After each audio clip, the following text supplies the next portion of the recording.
Hi everyone, just thought I'd hop on. Melanie Shield coming to you live. So I had somebody reach out to me and we were just chatting about, his mood wasn't the best and he was just kind of wanting some advice about what to do, what I would offer him as advice to help him. And so today I want to just hop on a live. I thought, a lot of people could probably benefit from this information.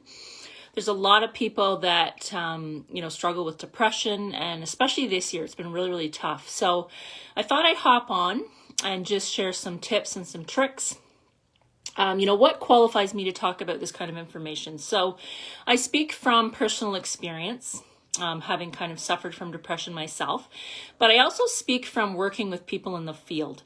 So, I've been a crisis counselor working the night shift. So I have worked with people that were really at their last straw and was able to help them, offer them tips and tricks to kind of help them, step back from that ledge. So thought I'd hop on and just really, maybe somebody needs some help with this information. Maybe they're struggling.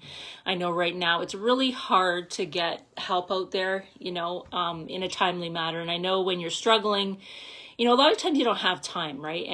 And so those appointments that, 2 months away, 3 months away, they're not helpful, right? When you're kind of in that moment, right?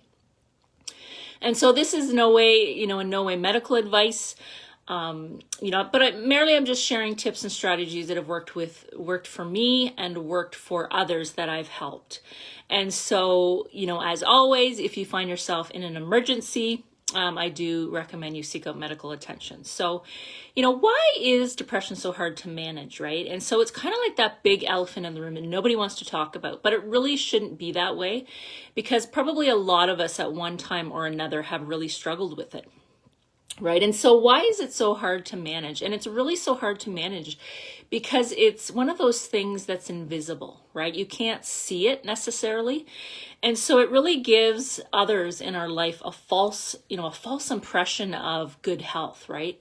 And so when you have a broken arm or a broken leg or something wrong with your body, it's easy to, it's easy for others to see, it's easy for you to diagnose. But with depression and kind of mood problems, it's kind of that invisible thing that a lot of people, can't see and really don't want to talk about. So a lot of times some of the symptoms manifest themselves in different ways. For a lot of people, it can be sadness, it can be frustration, grief, and those are normal emotions that a lot of us have. But the thing with depression and mood disorders is they linger, right? So they last kind of more than that day.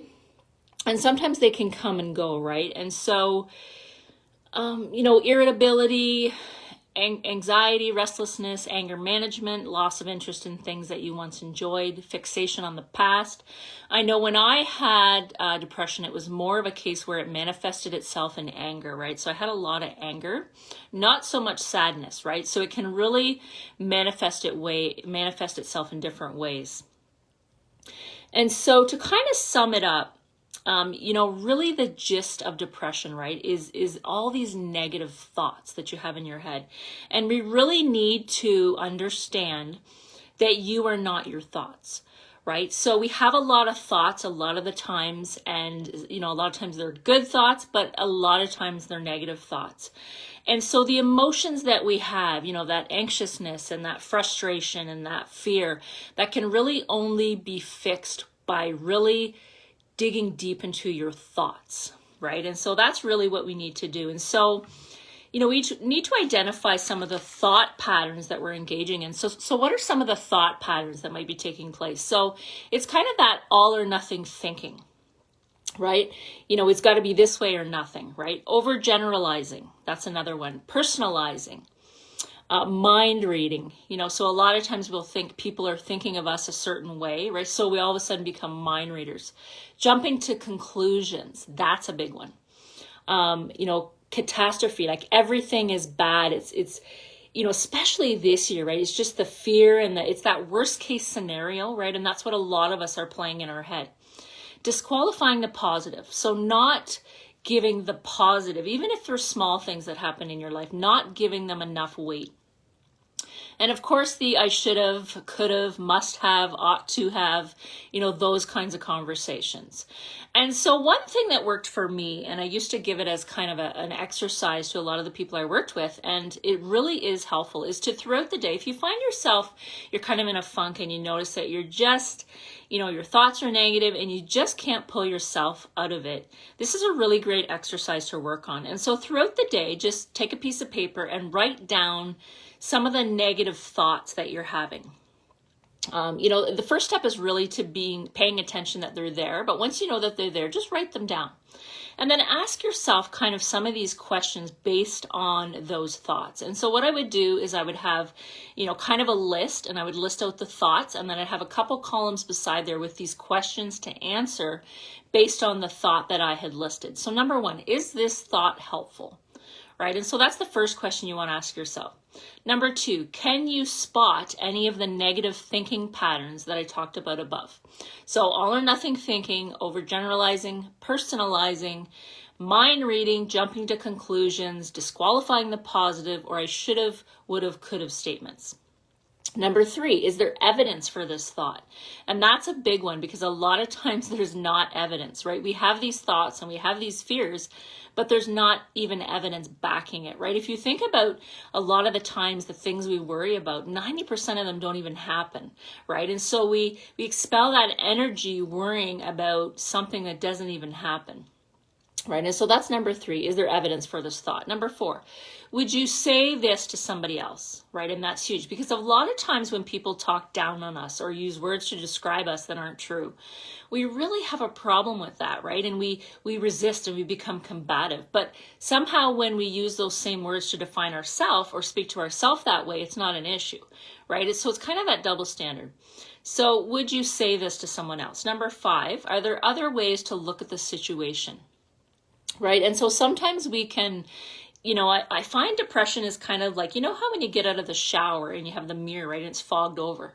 And so that's what depression is. You're not seeing yourself clearly. You're seeing yourself through that lens, through that foggy lens.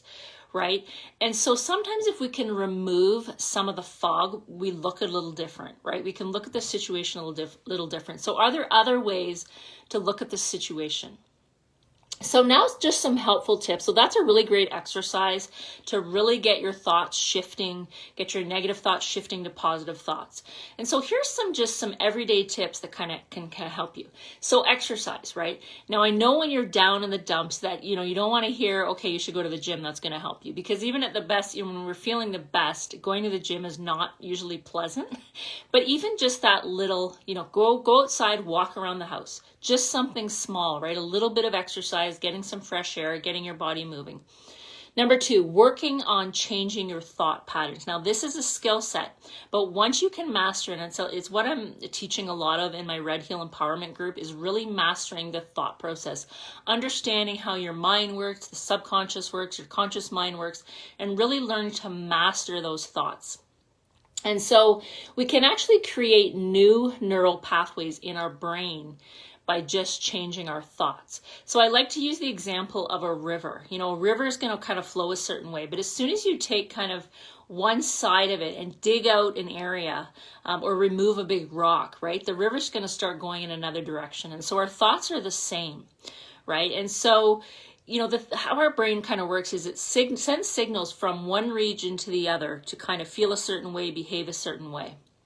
And so when we engage in a negative thought particularly, it really enforces those pathways to be stronger. And that's why you get in such a rut and you can't get out of it, because you have such strong neural pathways that are negative thinking based, right? And so we want to start changing those pathways, creating those new neural pathways. And so number three is, journal one positive thing that happened to you today or daily, right? There has to be one thing, even if it's something small. I know when you're struggling and when you have depression, things like even having a shower or things like doing the laundry, that's a big task, right? But if you get out of bed and you have a shower, that's a positive thing that happened today. So be sure to journal about that and recognize that that's one step you took today that's positive. Number four, vitamin D. That's a big one, right? A lot of times in the winter months, we struggle because the sun's just not there. It's snowy, there's no, light, natural light, that kind of thing. So vitamin D, vitamin D supplements are huge if you can't get that sunlight. Number 5, reach out to other people, right? A lot of people have suffered with depression or have mood problems or really have to keep their mood in check. And we really need to learn to start reaching out. It's not something to be ashamed about. Absolutely not. It's no different than, my arm hurts, my leg hurts. Society has coined it as being this mysterious elephant in the room, but really it's not. It's a part of our body. It's our brain. It's our mind. And sometimes we need help in that area, right? So don't hesitate to reach out to people like myself that understand it, that can just kind of give you, maybe a hand up, right? To just kind of help you through the day. Number 6, get more sleep. And that's a huge one. And a lot of times with depression and mood disorders, sleep's a huge one, right? With me, and still from time to time, it's, a lot of times people are tired all the time with depression, whereas I'm the opposite, right? Insomnia, right? You can't get to sleep. You're exhausted. You can't stay awake. You're falling asleep at your desk. You're falling asleep watching TV, but you can't get to sleep, right? And it's very frustrating. So it's either that insomnia or that wanting to sleep the day away, right? And so establishing some healthy bedtime routines, right? And I'm still working on this. I've gotten to some bad habits at night. You're busy throughout the day and it's just that unwind time, right? And we have these smartphone devices that we have now. So we get on there and we, start scrolling through Facebook or YouTube or whatever. And then it's 2 hours later, right? So it's really establishing those healthy bedtime routines, setting aside the electronics, paying attention to what you're eating and drinking right before bed. What movies are you watching? What are your sleep routines? Are you getting up at the same time every day, going to bed at the same time every day, right? So those are just some things. Realize that tomorrow is a new day, right? So maybe today, your day went for a shit. It was shitty. So many things went wrong. Everywhere you turned, it was something else. But realize that tomorrow is a new day, right? So when you get to tomorrow, forget about today. It's done. It's over, right? So you always have a chance to kind of do that day over. And set small goals. And that's something I kind of talked about before. So don't set these big, huge, hairy, audacious goals. Sometimes when you're in that state of mind, it's just the little things, tiny, tiny things, right? I made my kids' lunches today. That was a good thing. I got up, I had a shower. I did a load of laundry. I read some pages of a book, just little things, and celebrate those, because sometimes those are things that is a huge deal to some people, right? They really, really struggle getting that done. So set those small goals and celebrate those small victories. Engage in hobbies that you enjoy, right? A lot of times we don't make the time for the things that we enjoy in life. We get so caught up in things that need to get done and not things necessarily that we want to do. And we need to set time, at least if we can each day, to do some of the things we enjoy doing. Maybe it's crafting, maybe it's reading, just even 10, 15 minutes, half an hour a day, just to do something that you really enjoy. Another thing you can do is meditate. I know a lot of people get a lot of benefits from meditation. That's something I'm still learning to do and master. I'm very much of a analytical thinker. I'm always thinking. So for me to kind of sit down and try to meditate and sit still and kind of shut my mind off is a really big challenge for me. I'll sit there and I'll try and, I got to get this, I got to do that. And it's just really complicated, right? But there is a lot of benefit. So I am reaching out to some people that have kind of mastered it and trying to learn how to do that, right? Another great thing is pet therapy. If you have a dog, or I would encourage cats because cats are evil. No, I'm just kidding. My cats stress me out. My dog is wonderful. But pets can bring you a lot of joy, right? Because they never, they're never upset with you. They don't argue with you. So, maybe engage in some pet therapy. Take your dog or your, not your cats for a walk. Well, I guess some people do, but take your dog for a walk. Spend some time with your pets, right? It's really great therapy because they give off, I find my dog anyway, gives off kind of that calming effect, right? And they can sense too when you come home and you've had that kind of day, right? They can sense when you're stressed. So they can provide you with kind of that calmness, right, that you need. So those are just some tips that I thought I'd share with you. Like I said, I had a gentleman reach out to me. So I thought, there's probably a lot of people that could use this information. So thought I'd hop on and share it with you. Hope it helps you. If you know somebody that's struggling, I would appreciate you to share with them because you never know who you can help. So have a great day. Stay warm. It's kind of snowmageddon here. We've got buried in, I don't know, I think we've gotten 2 feet overnight. It seems like that anyway. Kids are home from school. So keep warm and stay safe and, keep your thoughts in check. So hope you guys have an amazing day and we'll chat again. Bye-bye.